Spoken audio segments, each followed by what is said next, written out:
Iš tiesų, kada kalbam apie vieno danties netekimą, jeigu tai yra estetiniai zonai, žmogus labai greitai suskumba į odontologo kabinetą, tikrai nori greito sprendimo, nori spręsti problemą greitai.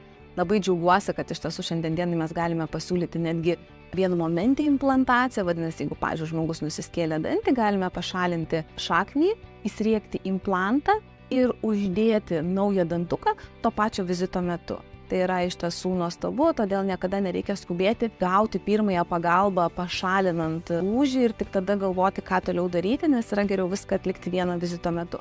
Tačiau, kai dantis yra netenkamas kramtomoje zonai, labai dažnai žmonės atsipalaiduoja ir atideda šitą vizitą. Kažkada tai, kada bus palankesnis tam laikas, galbūt finansinės sąlygos arba laisvesnis laikas. Labai kviečiu šitoj vietoje taip pat atkreipti dėmesį tai, kad pirmąją valandą jau netekus danties pradeda irti kaulas. Vadinasi, automatiškai keičiasi visi aplinkiniai audiniai. Kas atsitinka? Mūsų dantis pradeda migruoti. Užsiveria tarpas, jau mums, reiškia, implantacijos metu gali reikėti pridėtinio kaulo, vadinamos kaulo augmentacijos. Gali būti sudėtingiau pritaikyti dantį, reiškia, jau tuo metu galėtumėm atkurti analogišką anatomiją.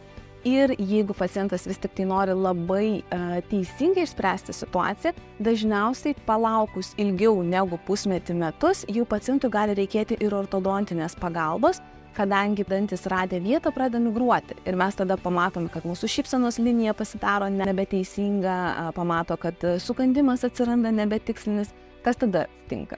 Karieso didesnė tikimybė, dantų dilimo didesnė tikimybė, dantų emalio pažeidimo didesnė tikimybė. Tai vienas netektas dantis iš tikrųjų mums gali padaryti tokių didelių bėdų, kad mūsų gydymo planas gali paskui trukti ir 2 metus. Kai tu tuo pat metu gali vieno vizito metu išspręsti visą situaciją.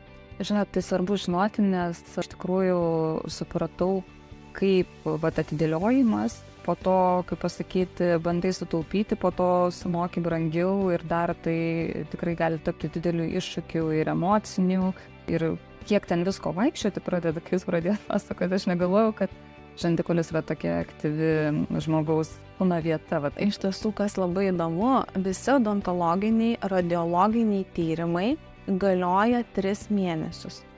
Jau labai kieto kaulo žandikaulyje mes galime vadovautis tyrimais 1,5 metų. Jeigu mes vadovaujamės tyrimais jau po pusmečio, mes niekada nerasim nei vieno danties toje pačioje vietoje. Dantis nuolatos migruoja, situacija burnoje nuolatos keičiasi. Tai būtent tie 6 mėnesiai ir yra tas kritinis momentas, kas kiek laiko reikia lankytis pas odontologą profilaktiškai, nes gali būti užsivėrę kai kur tarpeliai, gali būti besiformuojantis kariesas, kažkur tai besikaupiančios apnašos, kažkur tai tirptantis kaulas, kažkur tai atsivėrusios dantenos. Tai 1,5 metų tai yra tas laikotarpis, kuriame jau odontologo žvitri akis pastebi pokyčius žmogaus burnoje.